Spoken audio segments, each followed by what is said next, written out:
chisoni maso osaona mungate kukondwera mwa Yesu mbuya tu.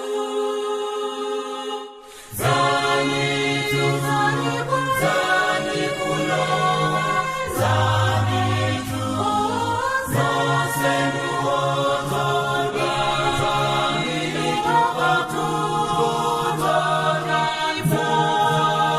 zatamube. Zani tu zabori,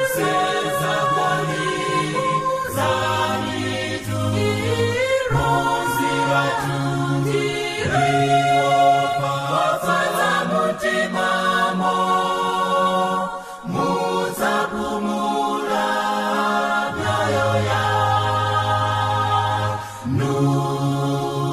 Chimwemwe cha dziko lisichikwanisa fe, chikoni chikondweza